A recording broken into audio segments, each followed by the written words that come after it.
Good morning दोस्तों।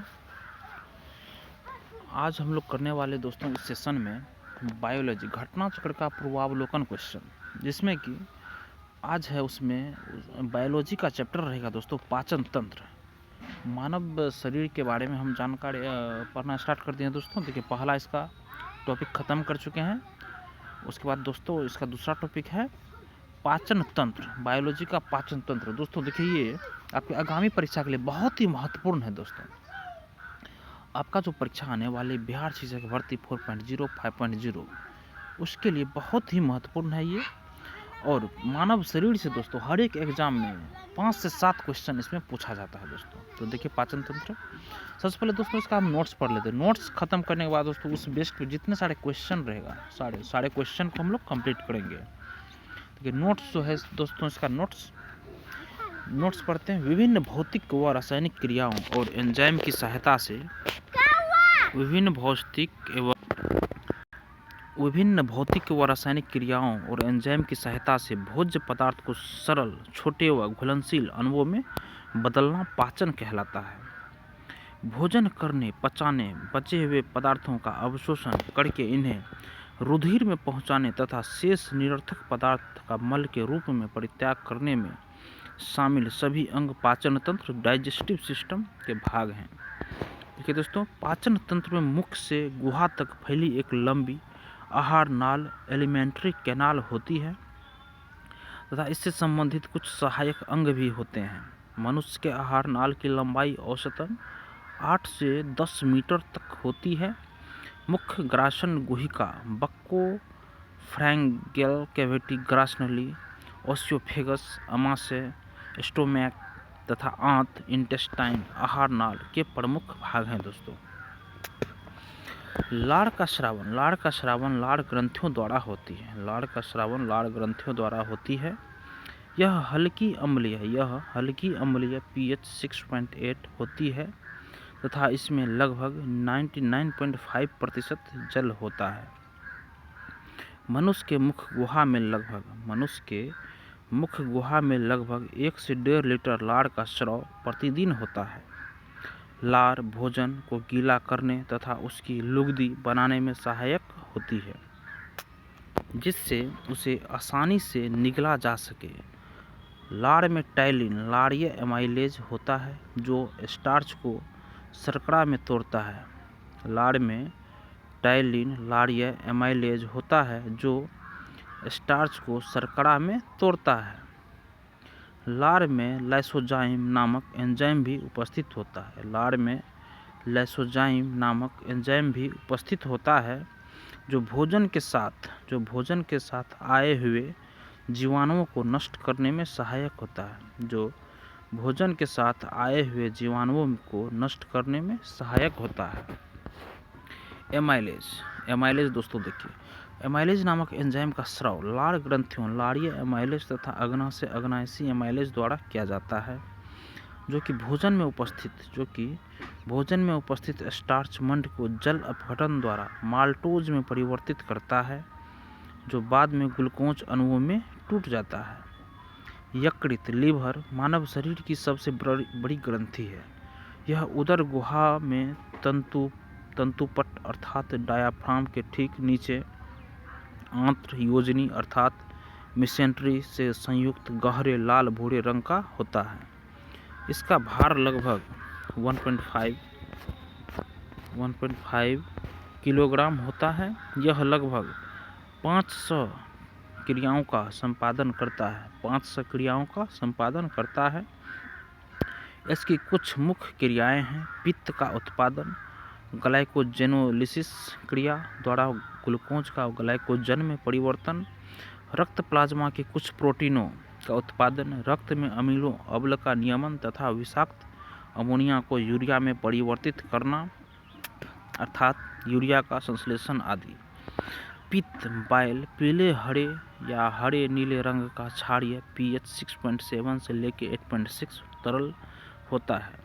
इसका भंडारण पित्ताशय गॉल ब्लैडर में होता है। मानव में प्रतिदिन लगभग 800 से 1000 मिली पित्त का स्रावन होता है। पित्त में कोई पाचक एंजाइम नहीं होता, पित्त में कोई पाचक एंजाइम नहीं होता, फिर भी वह लिपिड्स के पाचन एवं अवशोषण में सहायक होता है। यह वसा का पैसीकरण अर्थात इमल्सीकरण करता है। यह वसा का पैसीकरण अर्थात इमल्सीकरण करता है। लिपिड्स के पाचन में लाइपेज नामक एंजाइम की महत्वपूर्ण भूमिका होती है। यह लिपिड्स को वसीय अम्लों तथा मोनोग्लिसराइड्स में विखंडित करते हैं। पेप्सिन, ट्रिप्सिन तथा क्राइमोट्रिप्सिन नामक एंजाइम प्रोटीन के पाचन में सहायक होते हैं। ये प्रोटीन को छोटी पेप्टाइड श्रृंखलाओं व अमीनो एसिड्स में विखंडित करते हैं। और अगला है दोस्तों अग्नाशय। देखिए अग्नाशय दोस्तों मानव शरीर की दूसरी सबसे बड़ी ग्रंथि है। अग्नाशय मानव शरीर की दूसरी सबसे बड़ी ग्रंथि है। यह एक मिश्रित ग्रंथि है दोस्तों। इसमें एक साथ अंतःस्रावी इंडोक्राइन एवं बहिस्रावी एक्सोक्राइन दोनों प्रकार के भाग पाए जाते हैं। इससे हार्मोन तथा पाचक रस का स्राव होता है। इसके पाचक रस को अग्नाशयी रस भी कहते हैं तथा यह क्षारीय होता है। इसमें कार्बोहाइड्रेट, वसा एवं प्रोटीन को पचाने के लिए एंजाइम होते हैं, इसलिए इसे पूर्ण पाचक रस कहा जाता है। ट्रिप्सिन नामक एंजाइम का स्राव अग्नाशय द्वारा किया जाता है, जो कि प्रोटीन को पॉलीपेप्टाइड में परिवर्तित कर देता है। मानव शरीर में क्षुद्रांत या छोटी आंत आहार नाल का एक भाग होती है, जो कि आमाशय तथा बड़ी आंत के मध्य स्थित होती है। इसमें अधिकांश भोजन का पाचन होता है तथा पचे भोजन का अवशोषण किया जाता है। यह ग्रहणी, ड्यूडेनम, मध्यांत्र जेजुनम तथा शेषांत्र इलियम में विभेदित होता है, जिनकी लंबाई क्रमशः 25 सेंटीमीटर से 2.5 मीटर तथा 3.5 मीटर होती है। छोटी आंत अत्यधिक कुंडलित नलिका होती है, जिसकी कुल लंबाई लगभग 6 से 7 मीटर होती है। मनुष्य की बड़ी आंत क्रमशः सीकम, कोलन व मलाशय में विभाजित होती है। मनुष्य की बड़ी आंत देखिए दोस्तों सीकम, कोलम व मलाशय में विभाजित होती है। उसके बाद देखिए दोस्तों ये हो गया मानव का पाचन तंत्र का पूरा चित्र हो गया दोस्तों। देखिए शुरुआत में क्या है, जीभ हो गया और ये मुख हो गया। उसके बाद देखिए दोस्तों ये यहाँ हो गया आपको ये मुख हो गया दोस्तों।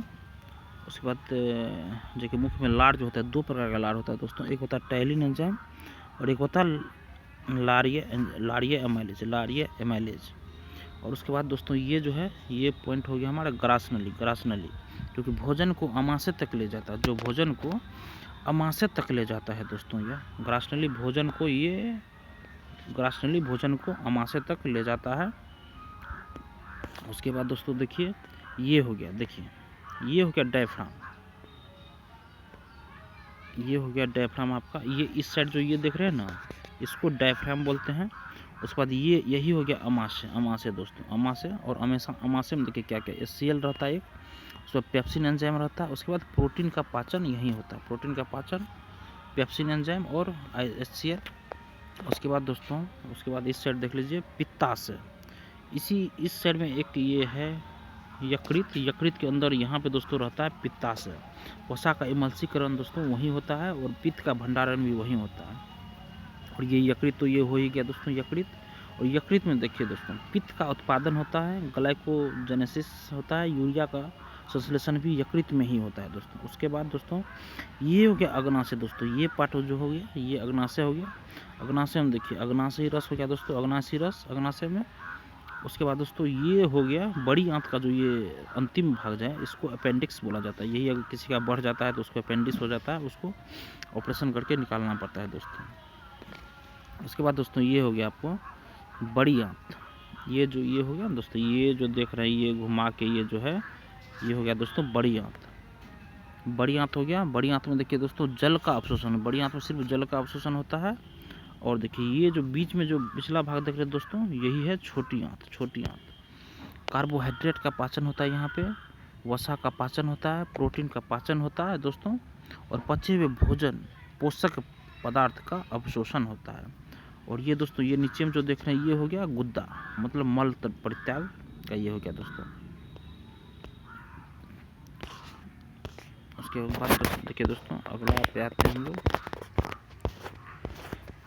देखिए मानव शरीर में स्थित पुच्छ अपेंडिक्स या कृत्रिम परिशेषिका वर्मीफॉर्म अपेंडिक्स की लंबाई लगभग 4 इंच होती है दोस्तों, जो कि एक अवशेषी अंग वेस्टिजियल ऑर्गन है, जिसका आकार छोटे कृमि वर्म की तरह होता है तथा यह बड़ी आंत बृहदांत्र से सीकम द्वारा जुड़ा होता है।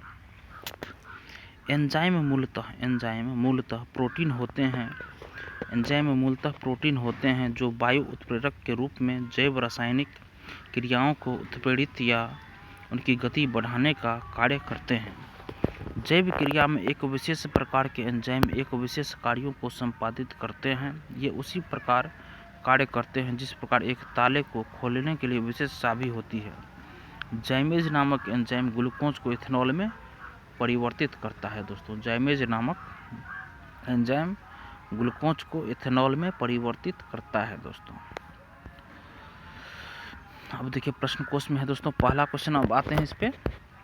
कड़वाहट के लिए मानव जीव का संवेदनशील क्षेत्र क्या है दोस्तों? तो पीछे का भाग, पिछला मानव जीव का जो पिछला भाग होता है दोस्तों, उसमें कड़वाहट वहीं पे हम लोग को संवेदनशील क्षेत्र में पता चलता है दोस्तों। देखिए मानव जीव का अग्र छोर मीठे, पश्च भाग कड़वे, पार्श्व किनारे खट्टे तथा अग्र छोर एवं किनारे नमकीन स्वादों का अनुभव करते हैं।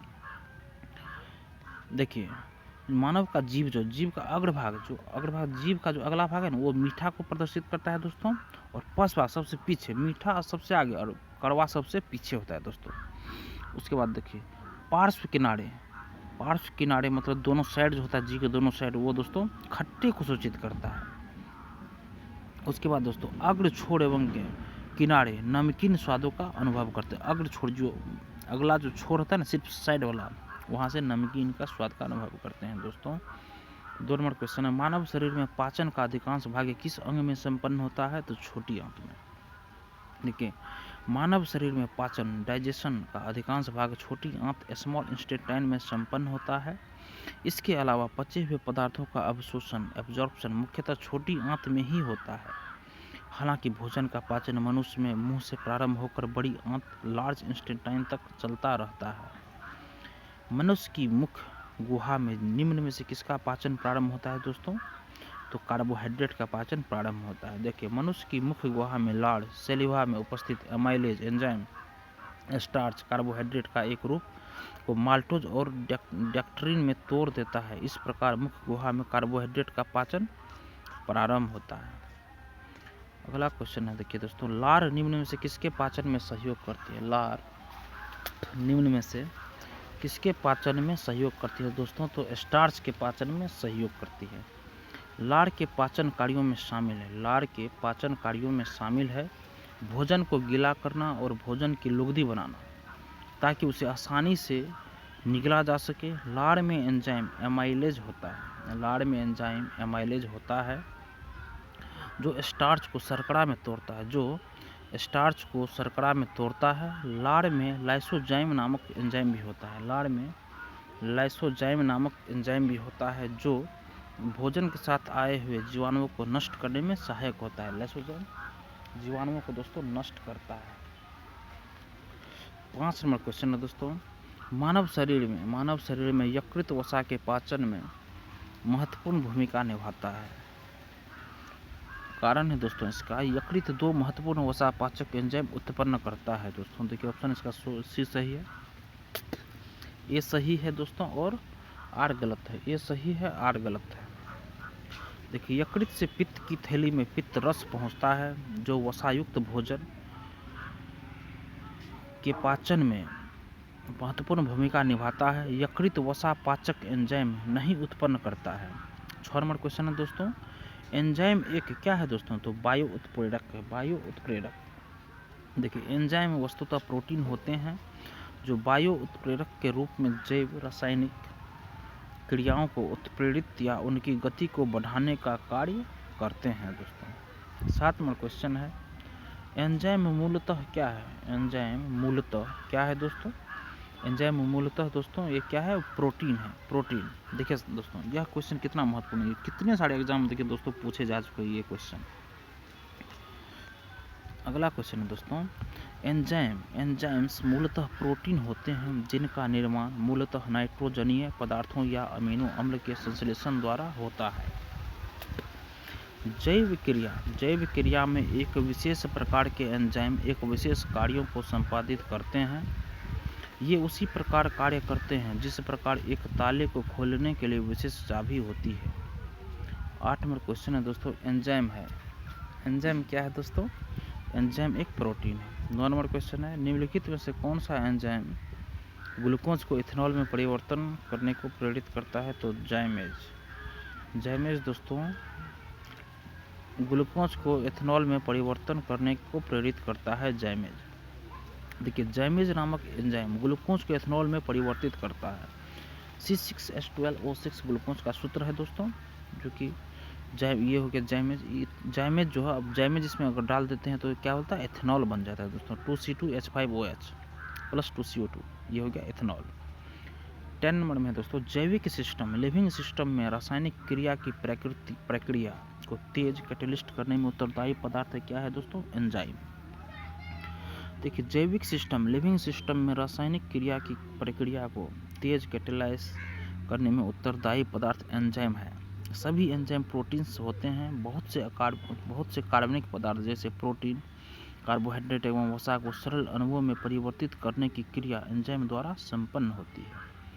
अगला क्वेश्चन है दोस्तों 11 नंबर, निम्नलिखित में से किस एक की उत्पत्ति यकृत का कार्य है? यकृत का कार्य है दोस्तों, तो यूरिया दोस्तों यकृत का कार्य है। यूरिया यकृत से उत्पत्ति होती है दोस्तों। देखिए यकृत लीवर मानव शरीर की सबसे बड़ी ग्रंथि ग्लैंड है। यह उदर गुहा में तंतुपट अर्थात डायफ्राम के ठीक नीचे आंत्रयोजनी अर्थात मेसेंट्री से संयुक्त गहरे लाल भूरे रंग का होता है। इसका भार लगभग 3 पाउंड होता है। यह मानव शरीर का एक महत्वपूर्ण पाचक अंग है, जिसके द्वारा लगभग 500 क्रियाओं का संपादन किया जाता है। इसकी कुछ मुख्य क्रियाएं हैं जैसे पित्त, बाइल का उत्पादन, रक्त प्लाज्मा के कुछ प्रोटीनों का उत्पादन, ग्लाइकोजेनोसिस क्रिया द्वारा ग्लूकोज का ग्लाइकोजन में परिवर्तन, रक्त में अमीनो अम्ल का नियमन तथा विषाक्त अमोनिया को यूरिया में परिवर्तित। देखिए दोस्तों पाचक अंग जिसके द्वारा लगभग 500 क्रियाओं का संपादन किया जाता है। इसकी कुछ मुख्य क्रियाएं हैं जैसे पित्त, बाइल का उत्पादन, रक्त प्लाज्मा के कुछ प्रोटीन का उत्पादन, ग्लाइकोजेनेसिस क्रिया द्वारा ग्लूकोज का ग्लाइकोजन में परिवर्तन, रक्त में अमीनो अम्ल का नियमन तथा विषाक्त अमोनिया को यूरिया में परिवर्तन करना आदि। अगला क्वेश्चन दोस्तों 12 नंबर में है, लिपिड्स का पाचन निम्नलिखित में से कुछ की उपस्थिति में होता है। लिपिड्स का पाचन कुछ की उपस्थिति में होता है दोस्तों, तो पित्त अम्ल और लाइपेज के उपस्थिति में लिपिड्स का पाचन होता है दोस्तों। इसका ऑप्शन नंबर दोस्तों सी सही हो जाएगा। देखिए हमारे भोजन सामग्री में अधिकांश लिपिड्स सरल वसाओं अर्थात ट्राइग्लिसराइड्स के रूप में होता है। लिपिड्स के पाचन में लाइपेज नामक एंजाइम की महत्वपूर्ण भूमिका होती थी। यह लिपिड्स को वसीय अम्लों तथा मोनोग्लिसराइड्स में विखंडित करते हैं। लाइपेज एंजाइम प्राकृतिक रूप से अग्नाशय तथा आमाशय से स्रावित होने वाले रस में उपस्थित होता है। पित्त में कोई पाचक एंजाइम नहीं होता है, फिर भी यह लिपिड्स के पाचन एवं अवशोषण में सहायक होता है। यह वसा का इमल्सीकरण करता है। पेप्सिन नामक एंजाइम प्रोटीन के पाचन में सहायक होता है। अगला क्वेश्चन है दोस्तों 13 नंबर में, एंजाइम लाइपेज का स्रोत है। एंजाइम लाइपेज का स्रोत है तो अग्नाशय। एंजाइम लाइपेज का स्रोत है तो अग्नाशय दोस्तों। और अगला क्वेश्चन दोस्तों 14 नंबर में है, मानव तंत्र में निम्नलिखित में से कौन सा एक पाचक एंजाइम नहीं है दोस्तों? तो देखिए ट्रिप्सिन है, टैलिन है, पेप्सिन है, मगर गैस्ट्रिन नहीं है दोस्तों। ट्रिप्सिन, टायलिन तथा पेप्सिन पाचक एंजाइम है जिसका स्राव क्रमशः अग्नाशय, लार ग्रंथि तथा अमाशय द्वारा किया जाता है। ट्रिप्सिन एक पेप्टाइडेज है जो पेप्टाइड्स को तोड़ने का कार्य करता है। टायलिन नामक एंजाइम लार में पाया जाता है जो मंड को माल्टोज तथा डेक्स्ट्रिन में तोड़ने का कार्य करता है। जबकि गैस्ट्रिन एक हार्मोन है जो कि अमाशय में जी कोशिकाओं, जी सेल्स तथा ग्रहणी द्वारा मुक्त होती है। यह अमाशय के द्वारा गैस्ट्रिक अम्ल के स्राव सेक्रेशन को उद्दीपित करता है। दोस्तों अगला क्वेश्चन दोस्तों 15 नंबर में, मानव शरीर में प्रोटीन का पाचन निम्नलिखित में से किस अंग में प्रारंभ होता है? दोस्तों तो अमाशय में प्रारंभ होता है प्रोटीन का पाचन। देखिए, मानव शरीर में प्रोटीन का पाचन अमाशय में प्रारंभ होता है। हालांकि पाचन का अधिकांश भाग छोटी आंत में संपन्न होता है, अतः पचे हुए पदार्थों का एब्जॉर्प्शन भी मुख्यतः छोटी आंत में ही होता है। अगला क्वेश्चन है दोस्तों, हमारे आहार में सभी प्रोटीनों का पाचन केवल क्षुद्रांत में होता है और कारण आर में है। दोस्तों अग्नाशय से प्रोटीनों का पाचन करने वाले एंजाइम को क्षुद्रांत में छोड़ा जाता है। देखिए दोस्तों, इसका ये ऑप्शन गलत है मगर आर ऑप्शन सही है। दोस्तों कथन गलत है, कारण सही है। अग्नाशय से प्रोटीनों का पाचन करने वाले एंजाइम को क्षुद्रांत में छोड़ा जाता है। देखिए, आहार नाल में प्रोटीनों का पाचन अमाशय स्टोमैक में ही प्रारंभ हो जाता है, जिसके लिए जठर रस में पेप्सिन नामक एंजाइम भोजन के प्रोटीन को पेप्टोन में बदल देती है। अमाशय के पश्चात भोजन जब ग्रहणी ड्यूडेनम में पहुंचता है तो अग्नाशय द्वारा अग्नाशयिक रस भोजन से जा मिलता है, जिसमें प्रोटीन के पाचन के लिए ट्रिप्सिन नामक एंजाइम होता है जो कि प्रोटीन को पॉलीपेप्टाइड में परिवर्तित कर देता है। 17 नंबर क्वेश्चन है दोस्तों, प्रोटीन के पाचन में सहायक एंजाइम है। प्रोटीन के पाचन में सहायक एंजाइम है दोस्तों, क्या है? ट्रिप्सिन है। प्रोटीन के पाचन में सहायक एंजाइम है ट्रिप्सिन। 18 नंबर क्वेश्चन है, स्टार्च को जल अपघटन से ग्लूकोज बनाने वाला एंजाइम है। स्टार्च को जल अपघटन से ग्लूकोज बनाने वाला एंजाइम है दोस्तों, तो एमाइलेज है। एमाइलेज, देखिए, एमाइलेज नामक एंजाइम का स्राव लार ग्रंथियों तथा अग्नाशय पेनक्रियाज द्वारा किया जाता है, जो कि भोजन में स्टार्च मंड के जल अपघटन से ग्लूकोज निर्मित करता है। दोस्तों अगला क्वेश्चन है, कौन से परिवर्तन में एंजाइम ट्रिप्सिन उत्प्रेरक का कार्य करता है? कौन से परिवर्तन में एंजाइम ट्रिप्सिन उत्प्रेरक का कार्य करता है? दोस्तों तो प्रोटीन को अमीनो अम्लों में उत्प्रेरक का कार्य करता है। ट्रिप्सिन नामक एंजाइम का स्राव अग्नाशय द्वारा किया जाता है। ट्रिप्सिन नामक एंजाइम का स्राव अग्नाशय द्वारा किया जाता है, जो कि प्रोटीन को अमीनो अम्लों में परिवर्तन के लिए उत्प्रेरक कैटालिस्ट का कार्य करता है। ध्यान तब है कि अग्नाशय एक मिश्रित ग्रंथि मिक्स्ड ग्लैंड है, जिससे हार्मोन तथा पाचक रस का स्राव होता है। पाचक रस क्षारीय अल्कलैन होते हैं, जिन्हें अग्नाशयिक रस पेनक्रिएटिक जूस भी कहते हैं। 20 नंबर क्वेश्चन है दोस्तों, मानव शरीर में पुच्छ कौन सी संरचना से संलग्न होता है? तो बृहदांत्र से संलग्न होता है। देखिए, मानव शरीर में स्थित पुच्छ अपेंडिक्स या कृमि रूप परिशेषिका एक अवशेषी अंग है। यह छोटी व बड़ी आंत के जोड़ के पास स्थित होता है। इसका आकार छोटे कृमि की तरह कहा होता है, जो बड़ी आंत बृहदांत्र से सीकम द्वारा जुड़ा होता है। आरंभ में जीवन पूर्णतः शाकाहारी था, जिसमें सेल्यूलोज युक्त पत्तियों के पाचन के लिए इस अंग का उपयोग किया जाता था। कालांतर में मानव सभ्यता के विकास के साथ मनुष्यों के सर्वाहारी होने के कारण इस अंग का कार्य समाप्त हो गया। इस प्रकार यह अंग वर्तमान समय में अवशेष मात्र रह गया है, जबकि शाकाहारी जंतुओं गाय, बैल इत्यादि में सेल्यूलोज पाचन हेतु पुच्छ आज भी विकसित अवस्था में है। दोस्तों 21वां क्वेश्चन है, मानव शरीर में क्षुद्रांत के 3 संरचनात्मक भागों की लंबाई का कौन सी सही ह्रासवान क्रम है? दोस्तों मानव शरीर में क्षुद्रांत के 3 संरचनात्मक भागों की लंबाई का कौन सा सही ह्रासवान क्रम है? दोस्तों तो डी नंबर ऑप्शन सही है। शेषांत्र, मध्यांत्र, ग्रहणी। शेषांत्र, मध्यांत्र और ग्रहणी।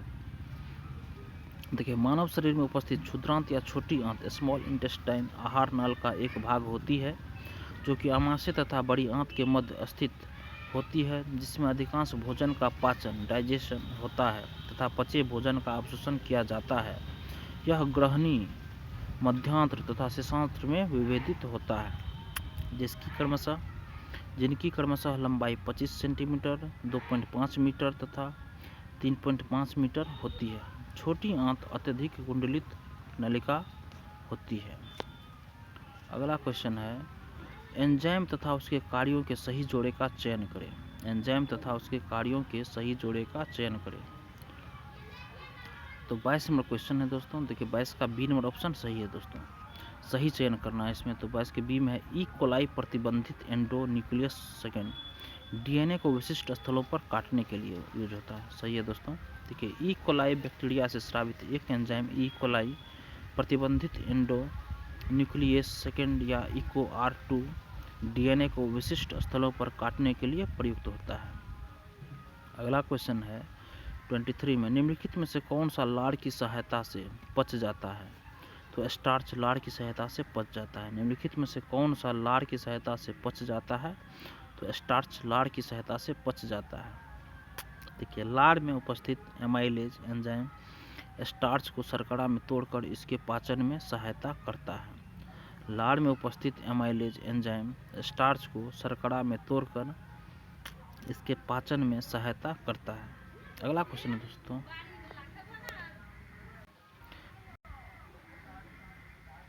24 में दोस्तों, अभिकथन और कथन। अभिकथन बोल रहा है, मानव शरीर सेल्यूलोज के पाचन में असक्षम है। कथन है, मानव शरीर में स्टार्च अपघटन एंजाइम डायस्टेज विद्यमान रहते हैं। तो ऑप्शन देखिए बी सही है दोस्तों, दोनों सही है और सही स्पष्टीकरण इसका नहीं है। मनुष्य के पाचन तंत्र में सेल्यूलोज को पचाने वाले एंजाइम नहीं पाए जाते हैं, परंतु स्टार्च अपघटन एंजाइम लारिया डायस्टेज जो स्टार्च को माल्टोज में तोड़ता है, मनुष्य की लार में भी पाया जाता है। अतः दोनों कथन सही है, परंतु डायस्टेज की वजह से सेलुलोज का पाचन नहीं होगा, यह तर्कसंगत नहीं है। अतः दूसरा कथन पहले कथन की व्याख्या नहीं करता। देखिए 25 में, शरीर में अतिरिक्त ग्लूकोज ग्लाइकोजन में परिवर्तित होकर भंडारित रहता है। कहाँ पे। तो यकृत में। मानव शरीर की सबसे बड़ी ग्रंथि यकृत है, जिसका प्रमुख कार्य रक्त में उपस्थित अतिरिक्त ग्लूकोज को ग्लाइकोजन के रूप में परिवर्तित करके संचित रखता है। आवश्यकता अनुसार यह ग्लाइकोजन ग्लूकोज में बदलकर शरीर को ऊर्जा प्रदान करता है। इस प्रकार यकृत अतिरिक्त शर्करा एवं ऊर्जा में सामंजस्य बनाए रखता है। 26 में दोस्तों, यकृत एवं मांसपेशियों में ऊर्जा जमा होती है तो ग्लाइकोजन के रूप में। तो शरीर की कोशिकाओं को कार्य करने के लिए ऊर्जा की आवश्यकता होती है। यह ऊर्जा शुगर, वसा, प्रोटीन की रासायनिक क्रियाओं से प्राप्त होती है। शुगर शरीर में ग्लूकोज में परिवर्तित हो जाती है, जो एक सरल शर्करा है। यह अवशोषित होकर रक्त से विभिन्न अंगों ऊतकों में पहुंच जाती है। यकृत मांसपेशियों में मुख्यतः ग्लूकोज ऊर्जा ग्लाइकोजन के रूप में जमा होता है। अगला क्वेश्चन है दोस्तों 27 में, मानव शरीर की सबसे बड़ी ग्रंथि कौन सी होती है दोस्तों। तो यकृत। देखिए, मानव शरीर की सबसे बड़ी ग्रंथि यकृत होती है, जबकि शरीर की सबसे बड़ी अंतःस्रावी ग्रंथि अबटू ग्रंथि थायराइड ग्रंथि है। यकृत लगभग 15 से 22 सेंटीमीटर लंबा एवं चौड़ा तथा भार वेट में लगभग 1.5 kg होता है। यह एक प्रमुख पाचक ग्रंथि है, जो कि कार्बोहाइड्रेट उपापचय, वसा उपापचय, पित्त का स्रावन इत्यादि कार्य करती है। अगला क्वेश्चन है दोस्तों, मानव शरीर में सबसे बड़ी ग्रंथि है यकृत।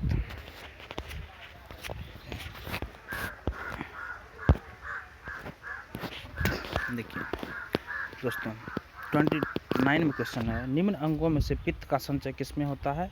तो पित्ताशय में होता है। देखिए, पित्त का स्रावन यकृत द्वारा होता है।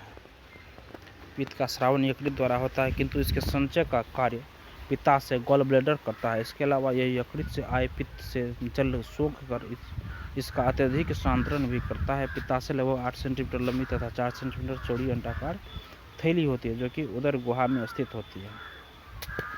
30 में है, शरीर के किस भाग में पित्त का निर्माण होता है दोस्तों। तो यकृत में। 31 में है, पित्ताशय में उपस्थित पत्थर निम्नलिखित में से किसका पाचन प्रभावित करता है। तो वसा का। देखिए, पित्ताशय यकृत से उत्पन्न पित्त का भंडारण करता है। पित्ताशय के अंदर पित्त अवयवों के संघनन से बना हुआ रवाकृत जमाव की पित्त की पथरी है। पित्त की पथरी वसायुक्त भोजन के पाचन में समस्या उत्पन्न कर सकती है। अगला क्वेश्चन है दोस्तों, सामान्य मानव के संदर्भ में निम्न कथनों पर विचार कीजिए। ये कथन इसका दोनों सही है दोस्तों। HCl की मौजूदगी की अनुक्रिया के रूप में ग्रहणी से सेक्रेटिन उत्पन्न होती है। वसीय अम्लों की मौजूदगी के अनुक्रिया के रूप में क्षुद्रांत से एंटेरोगेस्ट्रॉन उत्पन्न होता है। देखिए, सेक्रेटिन नामक हार्मोन का स्रावन कायम की अम्लीयता से प्रोत्साहित होता है, जो कि जठरीय स्रावन को रोकता है। क्षुद्रांत द्वारा एंटेरोगेस्ट्रॉन नामक हार्मोन का स्रावन होता है। अगला क्वेश्चन है, निम्नलिखित में से कौन सा एंजाइम प्रोटीनों को एमिनो अम्लों में विघटित करता है दोस्तों? तो पेप्सिन। ठीक है, प्रोटीनों का पाचन आमाशय स्टोमक में प्रारंभ होता है। आमाशय में पेप्सिन नामक एंजाइम प्रोटीनों को छोटे पॉलीपेप्टाइड और उसके घटक एमिनो अम्लों को विघटित करता है। देखिए दोस्तों, अगला क्वेश्चन है सूची 1 को सूची 2 से सुमेलित करना। ठीक है, टाइलिन जो है दोस्तों स्टार्च को पचाता है और पेप्सिन प्रोटीन को पचाता है। रेनिन रक्त में एंजियोटेंसिनोजेन को एंजियोटेंसिन में बदलता है और ऑक्सीटॉक्सिन दोस्तों मसृण पेशियों स्मूथ मस्कल्स में सिकुड़न प्रेरित करता है दोस्तों। देखिए, टाइलिन दोस्तों, टाइलिन स्टार्च को पचाता है, पेप्सिन प्रोटीन को पचाता है, रेनिन रक्त में एंजियोटेंसिनोजेन को एंजियोटेंसिन में बदलता है, ऑक्सीटॉक्सिन दोस्तों मसृण पेशियों स्मूथ मस्कल्स में सिकुड़न प्रेरित करता है। अगला को फिर सुमेलित कीजिए दोस्तों। विटामिन सूची 1 को सूची 2 से मिलान कीजिए। देखिए इसका दोस्तों बी नंबर विटामिन जो है दोस्तों कैरोटीन। विटामिन क्या है दोस्तों? कैरोटीन क्या है? कैरोटीन विटामिन है एक तरह का दोस्तों। और पेप्सिन क्या है? एंजाइम है। और टेस्टोस्टेरोन और प्रोजेस्टेरोन क्या है दोस्तों? हार्मोन है। और केराटिन क्या है? प्रोटीन है। इसका भी सूची 1 को सूची 2 से मिलान कीजिए दोस्तों। देखिए बोल रहा है कॉलम 1 कॉलम 2 को मिलान करने के लिए। तो दोस्तों इसका देखिए, इसका सी नंबर ऑप्शन सही होगा। दाक्षा शर्करा ग्लूकोज है दोस्तों। फल शर्करा में फ्रक्टोज होता है। दूध शर्करा में लैक्टोज और चीनी में सुक्रोज और स्वीटिविया में प्राकृतिक स्वीटनर होता है। अगला क्वेश्चन दोस्तों, ग्लूकोज का सूत्र है C6H12O6। ग्लूकोज का एक सरल कार्बोहाइड्रेट है। इसका रासायनिक सूत्र C6H12O6 है। यह जल एसिटिक अम्ल तथा कई अन्य विलायकों में घुलनशील होता है। यह स्वाद में मीठा होता है। देखिए दोस्तों, अब हम लोग का ये अगला क्वेश्चन है दोस्तों।